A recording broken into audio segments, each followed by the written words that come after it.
Hello everyone, welcome to PR Pathways, आपका अपना YouTube channel. Guys, बड़ी सारी न्यूज़ में छोटे से चैनल पे आपका स्वागत है। एक छोटा सा प्यारा सा चैनल आप सबके लिए, पीआर पाथवेज, जो कि स्टार्ट किया था मैंने कुछ साल पहले और आपकी दुआओं से अच्छा चल रहा है। तो बहुत सारी न्यूज़ गाइस, चाहे वो ऑस्ट्रेलिया से हो, चाहे वो नॉर्वे से हो, चाहे वो स्वीडन से हो, यूएस से हो, बहुत सारी रिक्वायरमेंट्स आ रही हैं और रिसर्च करता रहता हूँ, नए नए टॉपिक्स लेके आता रहता हूँ। तो आज कवर कर रहे हैं मेरा one of the favourite countries Norway की पीआर रेजिडेंसी ईजी हो चुकी है।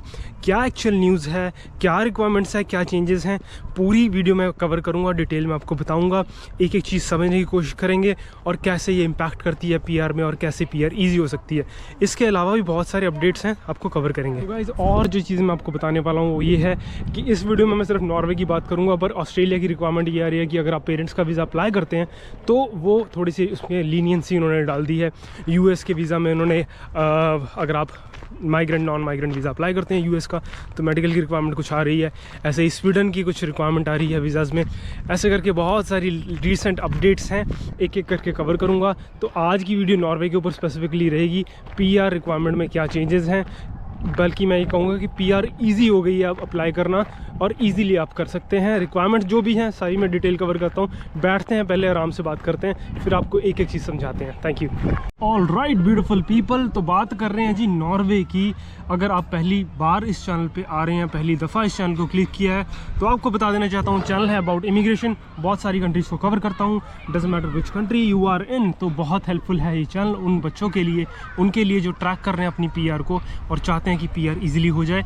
बहुत सारी कंट्री कवर कर चुका हूँ और करता रहूँगा। तो आज कवर कर रहे हैं जी one of my favourite countries Norway. Reason ये है कि वहाँ पे नॉर्दर्न लाइट्स होती हैं, मैं देख चुका हूँ ऑल्दो, बट मेरे को बहुत पसंद है। तो पहले हम बात करेंगे क्या चेंज है, या फिर पहले हम बात कर लेते हैं कि क्या इसकी रिक्वायरमेंट है पीआर की, फिर हम बात करेंगे क्या इंपॉर्टेंट चीज़ है, और फिर मैं आपको ये बताऊंगा कि कैसे आप अपनी पीआर वहाँ पे करा सकते हैं। इजी पाथवेज, कैसे ऑप्शंस खुल सकते हैं डिफरेंट।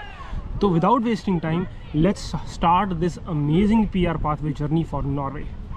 सो गाइस, बात करें नॉर्वे की, तो पहले हम समझ लेते हैं नॉर्वे की बेसिक रिक्वायरमेंट क्या रहती है कि अगर आप पीआर अप्लाई करना चाहते हैं। फिर उसके बाद मैं चेंज पे आऊँगा। तो बेसिकली अगर आप नॉर्वे में पीआर अप्लाई करना चाहते हैं तो पहली इसकी रिक्वायरमेंट आती है रेजिडेंसी। अगर आपने मिनिमम ऑफ 3 ईयर्स की रेजिडेंसी ले रखी है, टेम्प्रेरी रेजिडेंस पे है, वर्क पे है, स्टडी पे है, तो एक क्राइटेरिया फुलफिल आपने करना होता है। दूसरा होता है कि अगर आपकी कॉन्टिन्यूस रेजिडेंसी है, इसी में आ जाता है वैलिड रेजिडेंस परमिट है आपका। इसमें सेल्फ सफिशिएंसी का एक आती है चीज़, यानी कि आपके पास एक जॉब ऑफर हो, जो कि स्टेबल जॉब ऑफर हो, तो उसकी रिक्वायरमेंट फुलफिल हो जाती है। इसको हम सेल्फ सफिशिएंसी बोलते हैं। एक इम्पॉर्टेंट चीज़ इसमें, जो कि आगे वीडियो में आपको समझ में आएगा, नो रिसीव्ड बेनिफिट का इसमें चेक है। इसका मतलब है कि अगर आपने कोई भी बेनिफिट लिया है नॉर्वे की गवर्नमेंट से, फॉर एग्जांपल लेट से आप कोई मेडिकल बेनिफिट ले लेते हैं, या आपने कोई ऐसा बेनिफिट ले लिया, हेल्थ केयर का कोई बेनिफिट ले लिया, तो आप एलिजिबल नहीं होते। बट इसी के ऊपर मेरी वीडियो है, तो आपको समझ में आएगा क्या। हेल्थ आपकी अच्छी होनी चाहिए, आपकी लैंग्वेज रिक्वायरमेंट होनी चाहिए। फॉर एग्जांपल अगर आपको नॉर्वेन कोई लैंग्वेज आती है तो आपको एक प्लस पॉइंट मिल जाता है। आपका कोई क्रिमिनल रिकॉर्ड नहीं होना चाहिए। तो ये बेसिक मोटा एक स्ट्रक्चर है नॉर्वे इन पीआर का। नॉर्वे की पीआर आप कैसे एलिजिबल हो सकते हैं। तो वीडियो का जो टारगेट रहेगा वो आपको ये बता देना चाहता हूँ, अब नॉर्वे की पीआर थोड़ी ईजी हो गई है। थोड़ी क्या, काफ़ी ईजी हो जाएगी। इस वीडियो को आपको समझ में आ जाएगा कि क्या मैं कर रहा हूँ और क्या आपकी नॉर्वे की रिक्वायरमेंट्स इजी कैसे हो सकती है। सॉरी, मैं बताऊँगा आपको। अच्छा, अभी मैंने थोड़ी देर पहले आपको ये बताया कि अगर आप नॉर्वे की पीआर अप्लाई कर रहे हो तो आपकी एक वन ऑफ द चेकलिस्ट आती है कि आपको सोशल बेनिफिट नहीं लेने चाहिए, तभी आपकी एलिजिबिलिटी बनती है। फॉर एग्जांपल अगर आपने छोटा सा भी कोई बेनिफिट लिया है, हेल्थ का ले लिया, कोई और ले लिया गवर्नमेंट से, तो आपकी एलिजिबिलिटी कैंसिल हो जाती थी। बट नाउ 2025 में इन्होंने चेंज कर दिया है कि अगर आप बेनिफिट लेते भी हैं तो भी आप एलिजिबल हो सकते हैं। तो क्या है पूरी story, let's see this. Okay, तो पहले क्या होता था गाइस, अगर आपने नॉर्वे की पीआर अप्लाई किया और अगर आपने कोई भी सिंगल स्मॉल बेनिफिट लिया गवर्नमेंट से, तो आपकी पीआर रिजेक्ट हो जाती थी, आपको पीआर नहीं मिलती थी। बट अब ये चीज़ अपलिफ्ट हो चुकी है। तो यानी कि अगर आप नॉर्वे की रेजिडेंसी अप्लाई करना चाहते हैं और आपने बेनिफिट ले लिया है, तो आपके ऊपर ये कंडीशन लागू नहीं होती।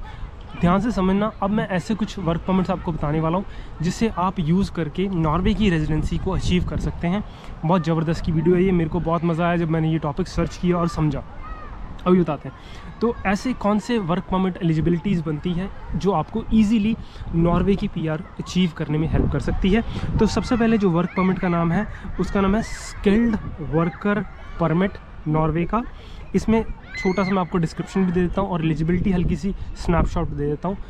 अगर कुछ नहीं समझ में आया तो आप कमेंट कर सकते हैं, सेशन बुक कर सकते हैं, या फिर आप मेरे को इंस्टाग्राम पे कनेक्ट कर सकते हैं, मैं वहाँ से कॉल्स भी उठाता हूँ। ओके, तो पहला है स्किल्ड वर्कर परमिट। डिस्क्रिप्शन में कहता है कि for the applicant with a university degree, यानी कि आपने वहाँ से पढ़ाई की है, चाहे वोकेशनल ट्रेनिंग है या कोई डिग्री की है, तो ये आपको वर्क परमिट मिलता है बाद में पढ़ाई के बाद। तो आप जो सेकंड रिक्वायरमेंट इसमें एलिजिबिलिटी आती है कि आपको वहाँ पे एक वैलिड जॉब ऑफर एक्वायर करना है, होना चाहिए आपके पास, मैचिंग योर एजुकेशन। सेकंड आता है job seeker visa for skilled worker. So इसमें एलिजिबिलिटी बनती है come to Norway for up to 6 months for to look for a job. आप नॉर्वे जा सकते हैं, जॉब सर्च कर सकते हैं। इसमें भी रिक्वायरमेंट ये आती है डिग्री और वोकेशनल ट्रेनिंग, सफिशेंट फंड्स होने चाहिए इसमें। फिर आता है सीजनल वर्कर परमिट। ये जो होते हैं basically short term work permits होते हैं, जैसे एग्रीकल्चर में, टूरिज़्म में, या फिशरीज़ में, या फार्मिंग में, ऐसे ही शॉर्ट टर्म वर्क परमिट्स होते हैं। इसमें भी आपको जॉब ऑफर की रिक्वायरमेंट है, वो रिन्यू भी हो जाता है depending upon the requirements later on. Okay, next आता है जो नंबर 4 का है, वो है self employed skilled work visa. तो अगर इंडिविजुअल है जो स्पेशलाइज ट्रेनिंग है उनमें, उनकी किसी पर्टिकुलर फील्ड में, और they can own their business, और यहाँ पे आपको प्रूफ चाहिए, proof of viable business operations, तो ये एक अच्छा प्लेटफॉर्म है। 4 मैं आपको बता चुका हूँ। नंबर 5 की बात करते हैं, इंट्रा कंपनी ट्रांसफ़र। जैसे कि नेम बता रहा है, आप अगर ट्रांसफ़र लेते हैं कंपनी टू कंपनी, आप इसमें एलिजिबल हो सकते हैं। इसमें एक और चीज़ है कि अगर must be employ for at least 1 year before transfer से 1 year बिफोर आपको एम्प्लॉयमेंट होना चाहिए। ओके, नेक्स्ट आता है नॉर्वेन startup visa through self employment. तो ये बहुत सारी कंट्रीज़ करती हैं, नॉट इवन नॉर्वे। तो ये बहुत अच्छी अपॉर्चुनिटी है इसमें। जैसे अगर आप एंटरप्रेन्योर हैं तो आप स्टार्ट करते हैं बिज़नेस की कुछ रिक्वायरमेंट्स वगैरह होंगी, कुछ फंड्स वगैरह होंगे, वो आपको फुलफ़िल करने हैं। अगर आप वो चीज़ कर लेते हैं तो आपका एक अच्छा ट्रैक बन जाता है PR के लिए, स्पेशली नॉर्वेन PR के लिए। तो ये थे बेसिकली 5-6 मैंने बता दिया आपको वर्क परमिट कैटेगरीज ऐसी जो आपको नॉर्वेन PR अचीव करने में हेल्प कर सकते हैं 2025 में। अच्छा, अब मैं आपको बताता हूँ अगले स्टेप्स क्या रह सकते हैं, और कैसे एक बेसिक जनरल ओवरव्यू देता हूँ कि आप कैसे नॉर्वेन PR को अचीव कर सकते हैं। थोड़ा सा डिटेल और कर देते हैं, फिर इस वीडियो को एंड करेंगे। यहाँ तक आपको वीडियो समझ में आ रही है, हेल्पफुल लग रही है, तो प्लीज़ चैनल को जरूर सब्सक्राइब कीजिए, हमें मोटिवेशन मिलती है कुछ और बेहतरीन करने के लिए। अच्छा, अब मैं बात करता हूँ कि कैसे आप, थोड़ा सा और डिटेल आपको बता देते हैं। व्हाट नेक्स्ट बोल रहा है इसमें, कहता है कि अगर आप चूज़ कर रहे हैं one of the eligible work visa, जो मैंने 6 बताए हैं, ठीक है, अपना डॉक्यूमेंट अगर टेशन ठीक रखते हैं, रेगुलर इनकम है आपकी, अगर आप 3 साल की वर्क और रेजिडेंसी रिक्वायरमेंट फुलफ़िल करते हैं, तो आपके लिए एक गोल्डन अपॉर्चुनिटी है, एक अच्छा प्लेटफॉर्म है। आप अपना रेजिडेंसी फाइल कीजिए, PR लीजिए नॉर्वे की, किसी और कंट्री में मूव करना चाहते हैं कर सकते हैं, बट नॉर्वे बड़ा ही अमेजिंग देश है, बहुत कम लोग हैं फ़िलहाल, तो नॉर्दर्न लाइट्स होती हैं। तो ये है आज की video guys, I hope so कुछ वैल्यू तो ज़रूर मिली होगी आपको। अगर हाँ, तो आपको पता आपने क्या करना है। Thank you very much, God bless you, take care. फिर से स्वागत करेंगे एक और धमाकेदार वीडियो में।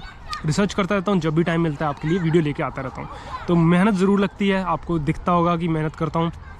अभी भी मैं लाइब्रेरी में था, 2 बुक्स सर्च कर रहा था, क्योंकि मेरे को वो 2 बुक्स पढ़नी है, किसने रिकमेंड की थी। तो बहुत सारी चीज़ों में इन्वॉल्व रहता हूँ।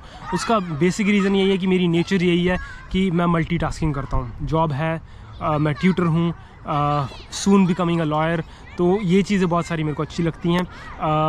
आपकी ब्लेसिंग्स है, थैंक यू वेरी मच। ऐसे ही प्यार बरसाते रहिए और देखते रहिए PR पाथवेज को, हमें एक मोटिवेशन मिलती है। आपका एक छोटा सा लाइक, सब्सक्राइब हमारे लिए एक बहुत बड़ी चीज़ है, स्पेशली मेरे लिए तो बहुत बड़ी चीज़ है, क्योंकि एक नॉर्मल फैमिली से उठ के लोगों की हेल्प करना, लोगों को समझाना विदाउट एनी पर्सनल बेनिफिट्स, एक ब्लेसिंग मिलती है, और एक कहते हैं एक सेटिस्फेक्शन मिलती है। रात को सोते हो ना जब, तो लगता है कि हाँ यार किसी की हेल्प की है। Thank you very much, God bless you, will see you in the next video with some more beautiful content and amazing updates. Thank you very much. Take care. Bye.